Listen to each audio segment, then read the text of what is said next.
Hi, everyone, and welcome to the Free Your Voice show. And today's special guest is Kimberly Harrison, and I'm so excited to have her on the show with us today. So, I'm going to share with you a little bit about Kimberly. She is the founder of Singing for Your Soul, and she's also an award-winning vocal empowerment coach, singer, musician, and spiritual healer. She has taught hundreds of students from over 13 countries with her signature holistic voice teachings. And that blends vocal technique, yoga, and sound healing together.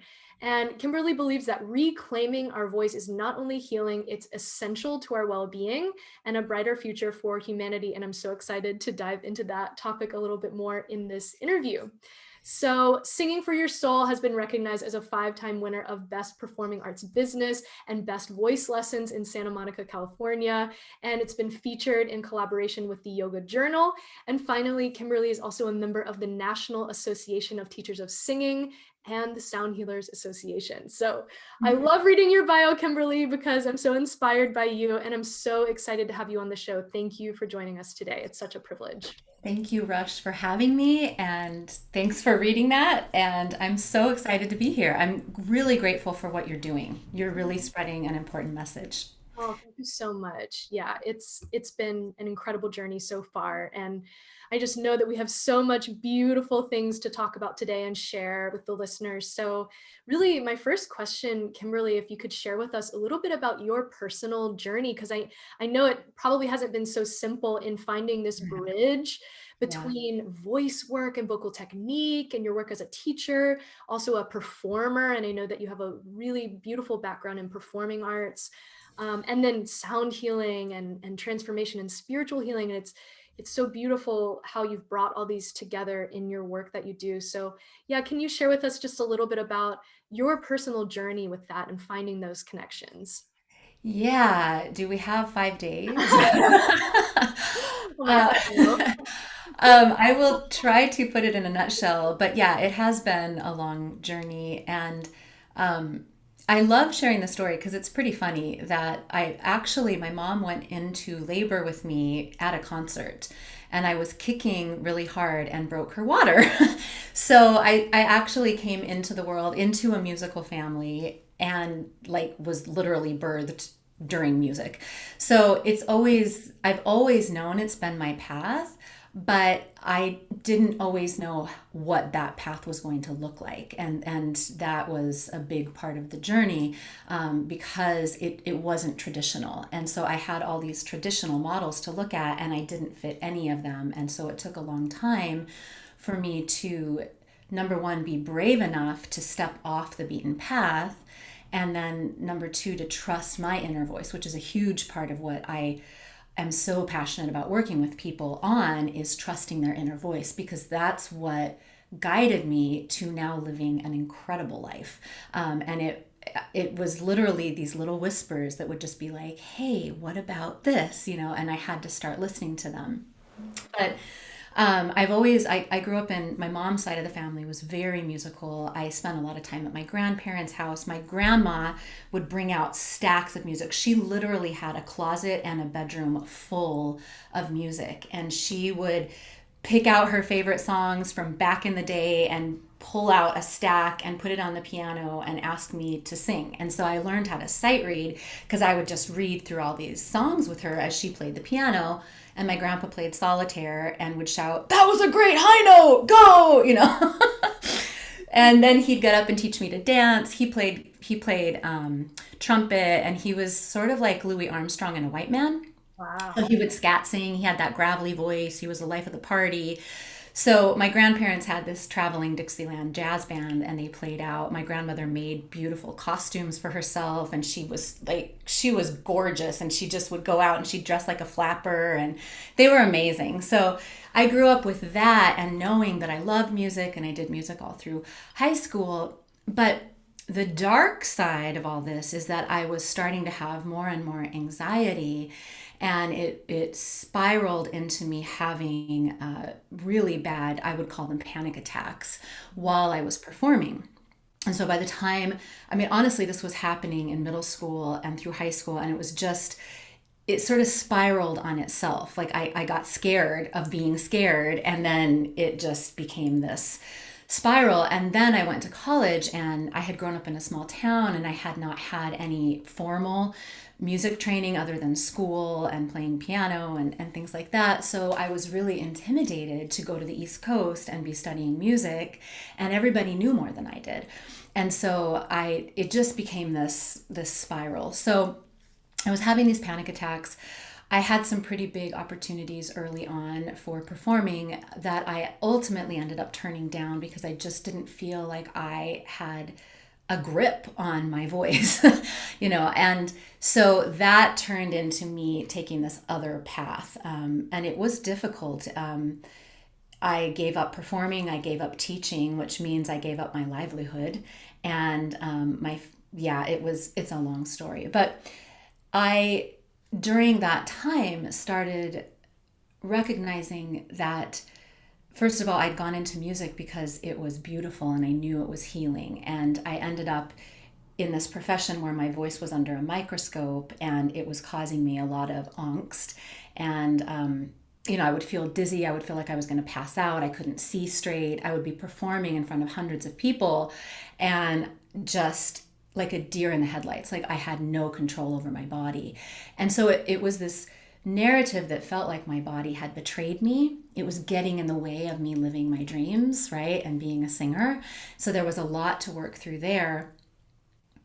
Very long story short, I was doing a lot of yoga. I also had a lot of health problems that honestly stemmed from my thought process, this unhealthy thought process that I had grown up with.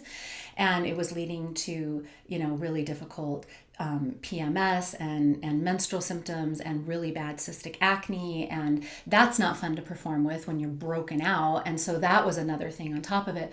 So long story short, a lot of depression, a lot of anxiety.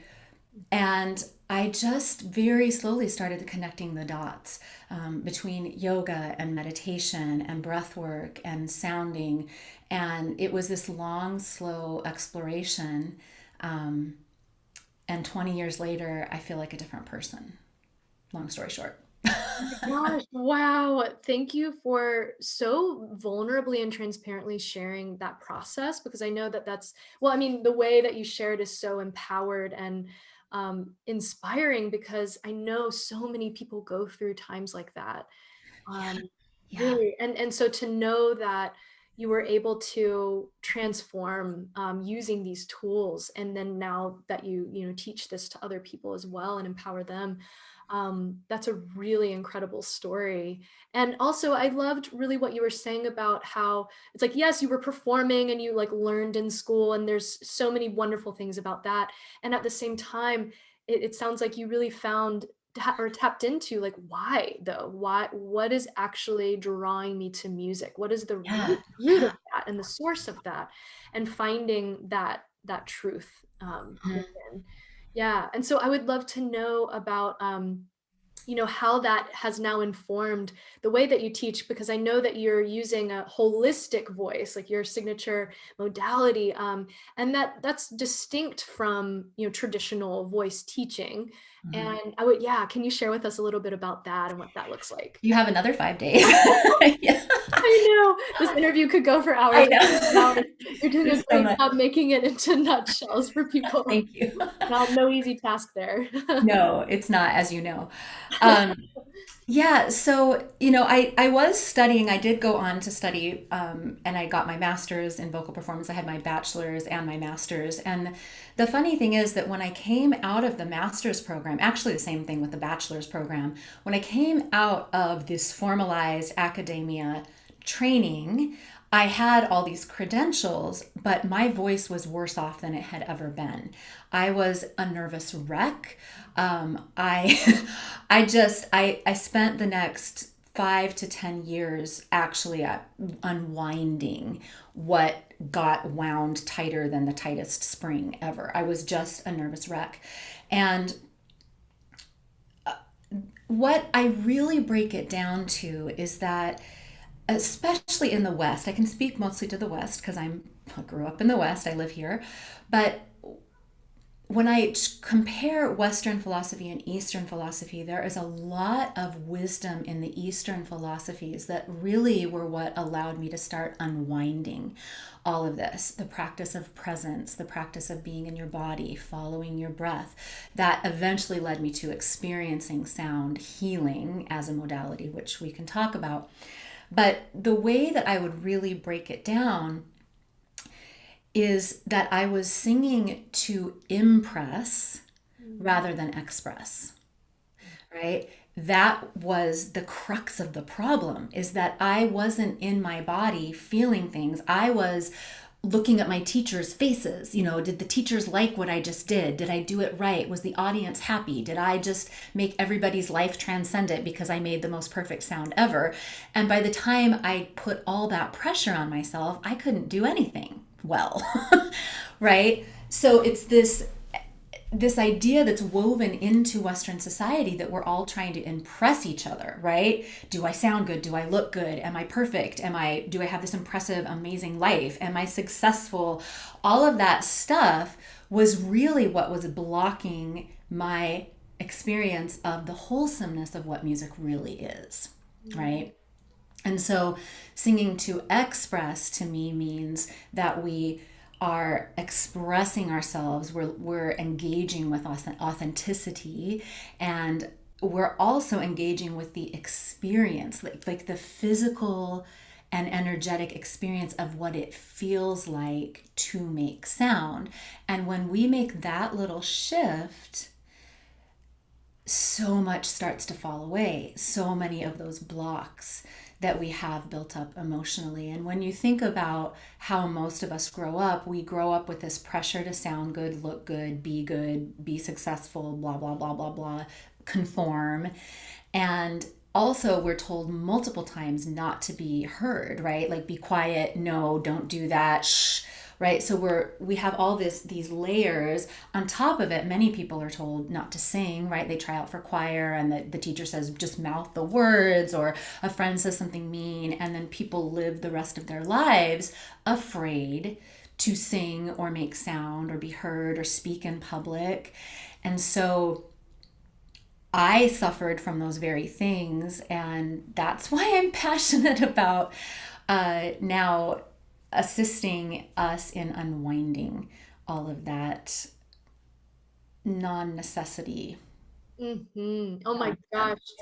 You have an incredible way of articulating what's happening, like, in the individual and also in the collective, and like the concepts that we are attached to. Yeah. Yes, and how damaging that can be for not only like personal joy and self-expression, but it also sounds like the actual results, that we're so attached to and that we're so striving for are actually, worse off when we're so focused on them, right? And so Yeah. actually you can have more free expression in singing when we shift our consciousness and our concentration on maybe a more internal experience. Yes. And so, yeah, can you share what was that like for you? Like, how did you start to shift your focus in your personal practice and in helping others too?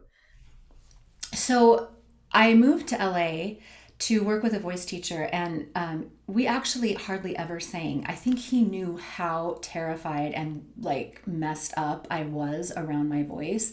And so our conversations were sort of like a Buddhist, you know, we would talk and he would help me start to unwind all of these things. And I do feel like he was sort of a Buddhist monk type teacher for me. He was an amazing voice coach.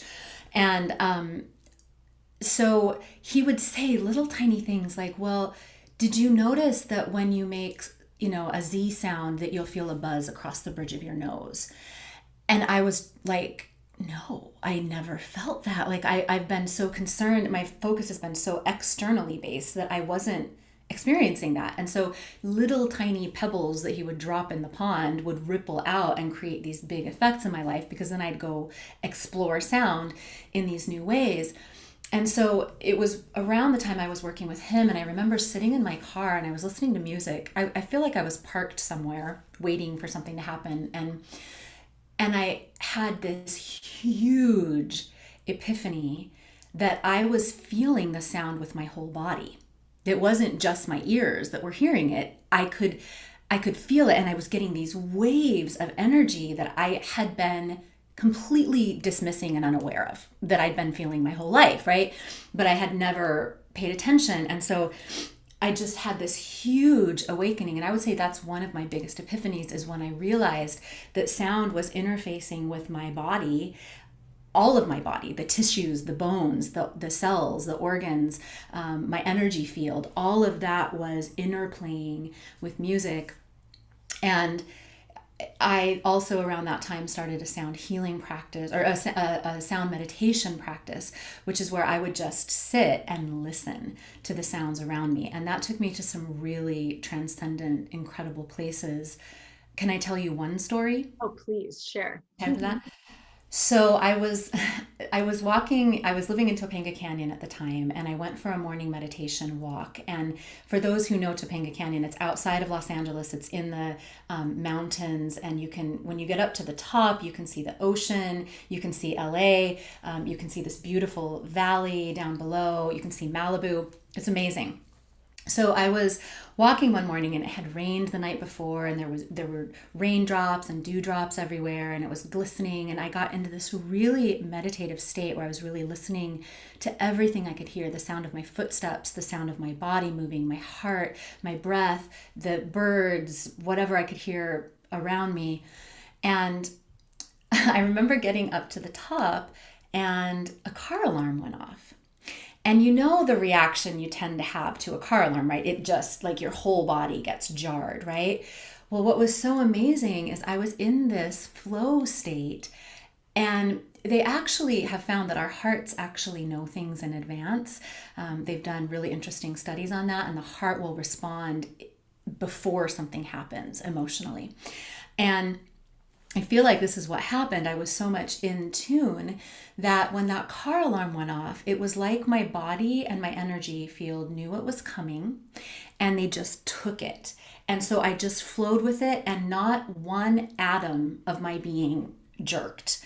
It was this really smooth experience. And I remember it came, and I was like, whoa, I never noticed that's a slightly out of tune minor third.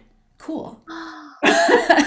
Right? And I just like vibed with it. And that is where this idea that I've got called sound alchemists, where we become sound alchemists, where we begin to realize that we are interfacing sonically with our world at all times, right? Sound and information energetically is coming in to our field and our bodies, and we are also sending information out. So it's this dance. And that has been a profound discovery. Oh my gosh, thank you for sharing that. Okay, sound alchemy. So Yes. I must go on just a little brief tangent and ask you about your view on, because a lot of people are talking about noise pollution and how that's like in Yeah. affecting our environment and our nervous systems, right? That's a really big thing. And so it sounds like using these tools of in a way, it's like pratyahara, that the yoga practice of like really listening and being aware of your senses, and how that can allow us to become, in your words, a sound alchemist. And Yes. yeah, can you share a little more about people who might, maybe they find themselves in an environment that's not, they feel like unsupported in that environment, but it sounds like you actually have the power within to transform that and find your own inner peace. Yes. So there are many layers to that. First of all, yes, pratyahara and really learning to listen. What's amazing is that a lot of these practices, I hadn't discovered Nada yoga back in the day. And when I finally did start learning Nada yoga practices, and Nada yoga is the yoga of sound. And I I realized that I had been learning these concepts simply by going to the source, which was sound and vibration and listening. And so that is the number one thing that I tell people. It's not that I was a genius and I was so smart and figured this out. It's that I listened. Mhm. And we can all do that. So, one of the first practices is sitting and just beginning to be present to the sounds that you hear. And that is a nada yoga practice. You listen to external sounds and then you begin to take it so that you're listening internally to your breath, to your heart, to you can start to hear cells, you can start to hear little energies buzzing. And one of the cool practices is to listen for the seventh chakra, which doesn't have a sound in terms of a sound that you can tone. It's got this little sound that you listen for. And so you begin to hone your ability to hear more subtleties they're all around us. It's like people who can see auras. They're tuned into a different frequency band of the light spectrum. Same thing here with what we're listening to. So your question about if we're surrounded by unhealthy sounds. So there are different categories of sounds, and sound pollution is a real thing, and it really can take a toll on our health. And we'll probably talk about the vagus nerve in a little bit, and that's a part of what weaves into this if we're talking about the nervous system. So I recommend that people really become mindful of their sonic environment, and do the best they can to shift it into something more pleasant. So putting on white noise if you are surrounded by unpleasant sounds like the airport or traffic or whatever it might be. Listening to healing frequency music, overtone singing, soothing sounds of nature, whatever it is that you can put on in your environment, or get a fountain so that you are cultivating your sonic environment. And then also the other side of the question is that sometimes we are surrounded by things that are unpleasant that we can't do anything about in that moment. And yes, we can interface with those sounds by being present. So really going back to that sound listening practice, the sound meditation practice, is what then allows us to become more interactive with our sonic environment in any given circumstance. And learn, it's sort of like in Tai Chi, they learn how to use the energy of their opponent, right? That's what we do. We weave and we work with the energy of whatever sounds are around us and neutralize them, right? Or uplift them, or whatever we are doing in any given Wow. circumstance. I thank you for speaking into this really powerful practice that, I'm hearing that it allows us to be present and in Yeah. flow with our environment. And then tying back to what you were sharing about like that unwinding of the things that keep us, locked up and keeping us from our fullest and freest expression. Sounds like really tapping into and listening and becoming, harmonizing really with our Yes. sonic Yes. environment that Yes. then translates into a sense of peacefulness and also freeing our expression. So what have you noticed, both in your personal practice and with your students about like what happens in the voice when one can come into this space of peacefulness? Beautiful things. So, for me personally, it allowed me to, okay, vocal technique is a beautiful thing, and it's a wonderful framework for us to begin to understand how to use our voices healthily. And there's a lot that vocal technique has taught me that has allowed me to use my voice better. So, I am not setting that aside, and I use vocal technique with clients all the time. However, really beginning to listen to sound and start to hear more multidimensionally, it changes our bodies, it changes our energy field, it changes our life experience, and it changes our ability to listen to our intuition, right? And to begin to unfold and to live more in harmony, quite literally, because we begin to notice when there's dissonance, right? Like, oh, that didn't feel good. That experience or that interaction didn't feel great. Let me recorrect what feels harmonizing, what feels more harmonious. And we begin to live our lives in that conversation of what feels more harmonious and how do I move in that direction, right? So that has been a big side effect of all this for me and for clients. But also, as we do that, we're listening more to our inner voice, which is what's telling us what's harmonious or disharmonious, right? And so we begin to have more intuition, more guidance, and things begin to flow more easily. And for me in the beginning, it was really start and stop and jerk around, and it wasn't an easy process. Hopefully I help make it easier for people nowadays, because I've, been batted around by life. But really listening to that inner voice, and then when we start to make sound from that kind of a dropped in place, like imagine making sound after you've meditated and done yoga. Different experience, right? And so the voice literally embodies more fully, and just it smooths out, it finds its own harmony. It starts to work within the laws of physics and nature, and the overtones just find themselves, and it just flows. And so one of the things that I've noticed that it happened for me, and this also starts to happen for clients, is as we're working more with improvisational singing, like just singing off the cuff and making sounds and trusting our voices more, there's this sort of ancient future sound that starts to come through, right? It's this embodied sound, and sometimes it's low and sometimes it's high, and it's really guided. It's like your inner voice becoming sound, Mm. right? And people start to find their own sound, and they start to let go of caring so much about how they sound or look, and they start to take more steps to live the life that they really want to live, right? They start listening to that guidance. So their voices sound better because everything is unfolding in a more organic way, but they care less about sounding good at the same time because it's not the main focus anymore, right? And then that's what allows us to sound better and better, and like live life better and better. So amazing. So it almost sounds like, and this is such a kind of like Western scientific way to put it, but it kind of sounds like sounding good, like having good optimal singing is like a byproduct of actually just focusing on that inner voice and using these practices to tune in and be fully embodied. Yes, I would say.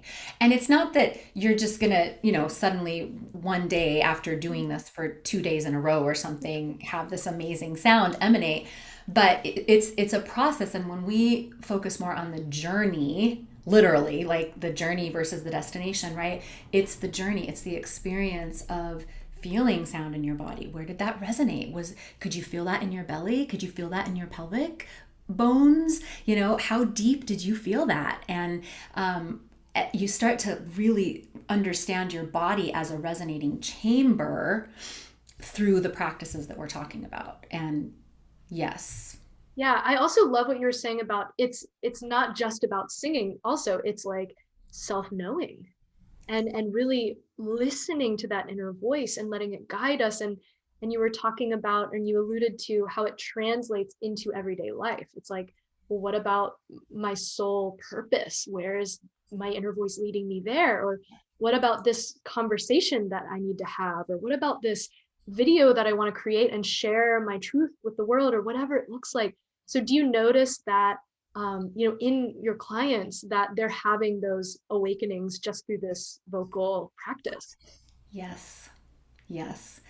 I wouldn't know where to begin. It's amazing to have them come back and say, I did this thing that I never would have done.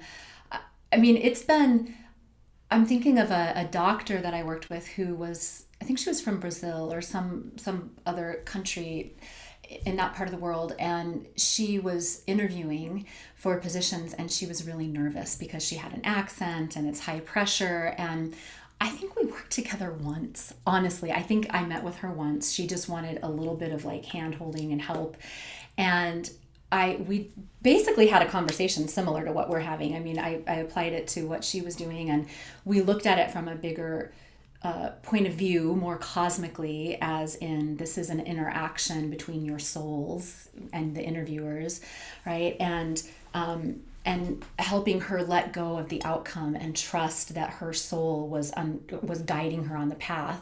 Her inner voice would guide her to know what to say, and it would be okay if she didn't know what to say, that was making her vulnerable, and that's okay to be vulnerable because we all respond to that, right? We all feel closer to each other when we see one another's vulnerabilities, right? Instead of trying to be all perfect and uptight all the time.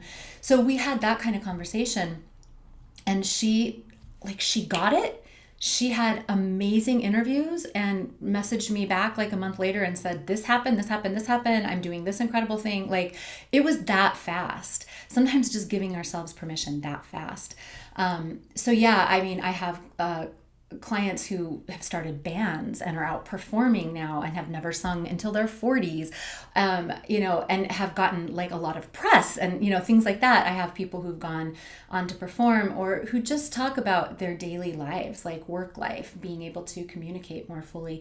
And it all comes back to, really being able to listen to our inner voice and Yeah. trust it. It's so powerful. And I mean, I know for me, when I am speaking with somebody, or even let's say listening to a singer or a speaker, and it's like this visceral experience of knowing like when that person is embodied, like when that person is Mhm. authentic in what they're saying. And there's a Yeah. power that comes with being like so tapped into the present moment and Mhm. letting that come forth and not, communicating from our heads and like pre-planning what we're going to say and then having it come from that place. There's a shift. And it sounds like these voice practices that you're offering are really supporting people in that. um, and I'm Yeah. sure it's so much more fun too to experience. Yeah. Well, it's fun to let all that external stuff fall away and then stand there in the dust and be like, "Oh, this is this is more free," right? Love And also it's a rewilding. that. It's a rewilding because society sort of yanks us from those primal knowings. And when we start to feel the sound resonating in our first and second chakra or our third chakra, I mean, sound activates every single chakra. So we start to get in touch with that. Well, the chakras start to wake up on top of it, right? So we're talking energetic health. We're healing the vagus nerve by doing these practices, which I'd love to talk about. But yeah, it begins to emanate from a deeper place within us, right? Like when you hear people say trust your gut, that's where you start speaking from, right? And deeper, like trust your for women, trust your vagina, trust your genitals, right? Like trust that the sound is being sourced from there. And when that starts to happen, it's so much more authentic. And yeah, we're thinking less and it just sort of comes out and we don't have to try to make it perfect and patty cake it into some perfect thing, right? It just is itself. It's that soul expression. Wow. And oh my gosh, rewilding. That is Yeah. an incredible way to put it. And I also love that you're really empowering people to trust that process. Like we've somehow been taught and conditioned to not trust our deepest instincts and our full body. Mhm. And so, wow, to be able to come back to that and also see like the actual evidence in our lives that, oh wait, this is actually supporting me. This is actually creating more joy for me and for other people in my life too. Yes, who are the happy beneficiaries of you being feeling better, right? Right. Yeah. Yeah. Can you share? I know you wanted to share about the vagus nerve, and I would love, for the audience to understand more about that because that's a really Yeah. important part. Yeah. So the vagus nerve is the 10th cranial nerve. It's called the wandering nerve because it wanders all through the body. And it is sending information from the brain stem to the rest of the body, and basically in charge of emotions and autonomic nervous system functions. And it's worth saying that the brain stem is the gatekeeper of the brain, and it's also the oldest reptilian bird part of the brain, right? They call it the reptilian or the bird brain. And so it's this part of the brain that basically is telling our bodies all the time whether we are in fight, flight, freeze, or rest and digest. Like those are the four choices that our body gets to make before we have a conscious thought about anything. It's the gatekeeper, so the rest of the brain doesn't think about anything else. until the brainstem says, yeah, you can come through. You are allowed in, right? So it's a very important part of the brain, because if our body is triggered to be in fight, flight, or freeze for most of the time through traumatic experiences or whatever happens to cause that, then our bodies aren't going to be as healthy, because the vagus nerve is sending information from the brainstem to the rest of the body, and from the rest of the body back to the brainstem, right? And it goes through the face, it goes through the vocal cords, which is why when we're nervous, happy, sad, upset, or whatever, angry, that emotion is immediately reflected in our voices, right? So people say, well, I feel like my voice is betraying me, right? When I'm nervous and my voice shakes. And that's how I used to feel. But really, it's telling you about your state of being, right? It's telling you, it's giving you valuable information. It's your inner GPS system. And I trust my voice now implicitly. So if I'm having a conversation with somebody and my voice starts sounding tinny to me, that's a flag. I don't beat myself up about my, like, oh, I'm not doing it right, my voice should sound better. That's wait a minute, something's off here. What? Right? It's guiding me. And then I can make decisions about, am I not supposed to talk to this person? Or, do I need to get out of this environment? Is there something in the environment that's not supporting? Whatever. I get to start to ask questions based upon the response. Or I'm really upset with this person, whatever it is. So the vagus nerve goes through the vocal cords, also very close to the thyroid, right? So when we make sound, we are tuning and toning the vagus nerve, putting it into better shape. We're soothing it, right? And we're vibrating in that same area with the thyroid. So it's also healthy for that part of the body. So the vagus nerve then continues, it goes through the heart and the lungs. So it's sending information about blood pressure, heart rate, breathing. It goes through the diaphragm, it goes through our stomachs and our intestines. So it is affecting the digestion and elimination. And then in women, it goes down at least as deep as the vagina and probably farther. And so in men, it also goes into the genital area. So this thing is covering the whole gamut, right? And when we make sound, or we breathe deeply, or we do yoga or meditative practices like Tai Chi or Qigong or any of these mindfulness practices, we are toning and healing the trauma or whatever is in the vagus nerve. So we are becoming more peaceful, more balanced, and more equanimous. So you're retraining your nervous system.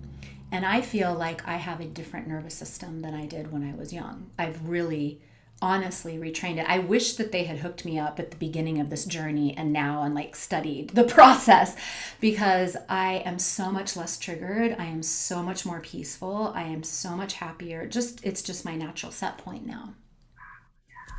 Oh my gosh, so much there. And you used a word that really just resonated for me, which was implicit. Like you implicitly trust your voice now from Yeah. these trainings. And what a beautiful and empowering thing to be Yeah. doing is like, wait, my voice is not betraying me, my body's not betraying me. These are clear signs and signals of something that I can be mindful about. And Yes.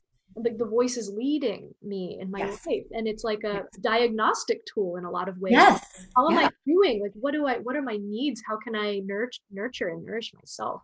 Yeah. What an incredible way. And then also I so agree with you. I think it'd be amazing to have, and I know that there are a lot of scientific studies, all of this is scientifically based, Yeah. Yeah. the work that you're doing, but like to have those clear, like to even see that on a graph, it's like, here's the nervous system before like a singing and embodiment Mm-hmm. practice, Mm-hmm. and here it is afterwards. And especially like, thank you for modeling and embodying that transformation over time. You know, it's so amazing that like you are pioneering this work in the world and rippling it out into the world to support humanity. So thank you. And actually, that leads me to my next question. And probably we should probably Yes. close with this actually, which is, the deeper meaning and implications of this work. And I know you've touched on this already, but like, why do you think, especially now, given the events in the world and what we're experiencing as a collective, Why do you feel that this work is important to be doing right now? Okay. I have two answers for that. So I was in meditation a couple days ago, and there's a lot going on in the world. It's a very difficult time, right, for a lot of people, and collectively, it's pretty wild out there. Let's put it that way. So I was in meditation and I was feeling amazing, like totally blissing out. And this is now something I can tap into very quickly and very regularly, right? And I'm very grateful for that. But I heard, so I when we tap into this on a regular basis, we have this guidance available to us, right? So whether it was my inner voice, or I call them my guides, who I'm in regular contact with, and they said, or my inner voice said, this is the radical activism of your time. Feeling this good in the midst of this much chaos, that's the radical activism, and that's how you're going to shift the planet. If you can get that centered in yourself and feel that good and step out of the fear spiral, that is how we change this. Mm. So I guess that's my one parted answer. There, I was going to say something else, but that's it. Oh my gosh. I mean, that's it. I don't have any words for that. That truth just lands so deeply.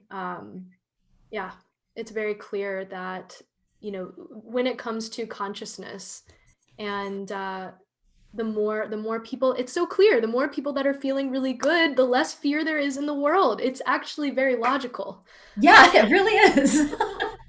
Yes, and when we start to look at science and we know and the quantum field that we are interacting with one another quantumly, energetically all the time, when one person heals, we're healing everybody, right? We all do this together. So, the less we're in fear and the more we're feeling good in our bodies, I call our bodies the Garden of Eden. That's what we got locked out of, our own bodies.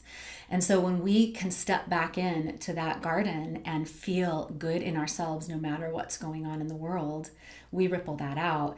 And enough of us do that, and we've changed the planet. And the other thing I'll say is that this is a very important time that we are being discerning and that we are listening to our inner truth meter like crazy. Like if something rubs us wrong in the media, there is a lot of falsehood out there, and we have to use our discernment and our intuition and listen to our inner voice and not buy the bullshit, right? We have to really listen.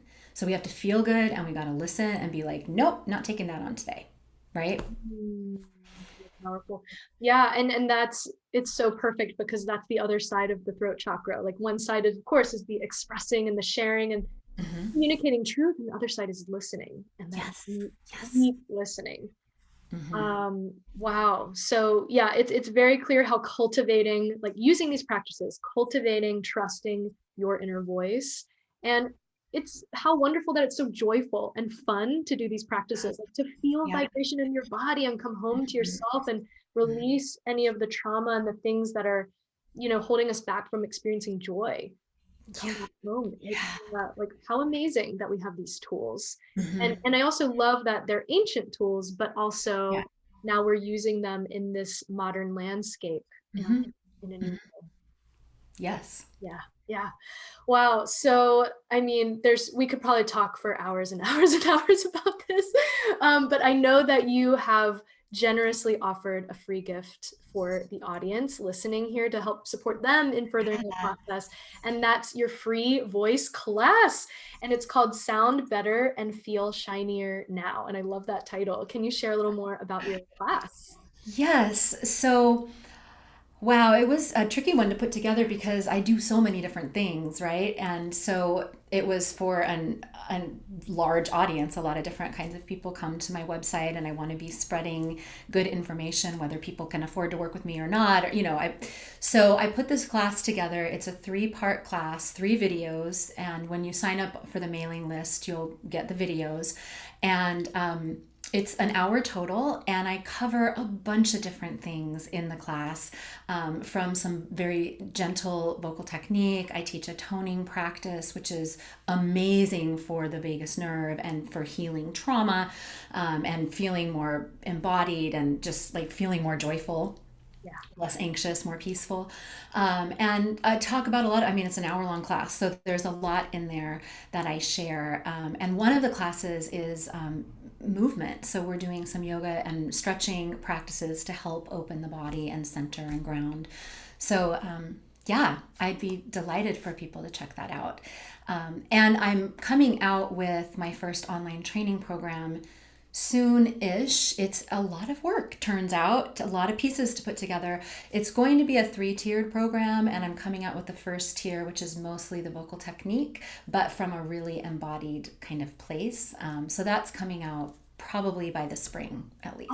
amazing. So how can people, follow your work and get updates on when that's launching? So if they go to singingforyoursoul.com, they can sign up for the mailing list, and that's probably the best way because then I'll be sending out updates as they come, and you'll get the free voice class when you sign up for the mailing list, and then I can let you know when the class comes out. I'm also on Facebook. I'm not really on Instagram right now. I just have too much going on, so I've really simplified. So if they go to facebook.com/singingforyoursoul, I have a bunch of free classes up there too if people are interested. I did like 3 different free class series last year during quarantine, so there's stuff there too. And the last one is specifically about healing trauma, and we worked with racism and trauma in the body. So Wow, that's a whole topic that is incredible. And yeah. wow. Yeah. So for everybody listening, please do check out Kimberly's website, singingforyoursoul.com. And people can get in touch with you that way and join the mailing list and find out about your offerings there. Yeah. Amazing. Beautiful. And yeah, thank you so much for sharing that gift. I will definitely check it out myself. I know that we were planning on doing a little bit of toning today, but then the conversation was just so juicy and amazing. So, but it's actually all perfect because listeners, please do go in and find Kimberly's free gift. The link is In included that, in the yep. interview, Hmm. and you can do the toning practice. Yep. Yep. Yep. That's perfect. Amazing. Kimberly, thank you so much for joining us and for, wow, who you be in the world and for sharing your incredible wisdom and the work you're doing. It's just so inspiring and amazing. And Yeah. yeah, thank you. And Thank thank you you so much all. for having me. Oh my gosh, of course. And thank you all for tuning in as well. And we will see you next time on the Free Your Voice show. Bye, everyone.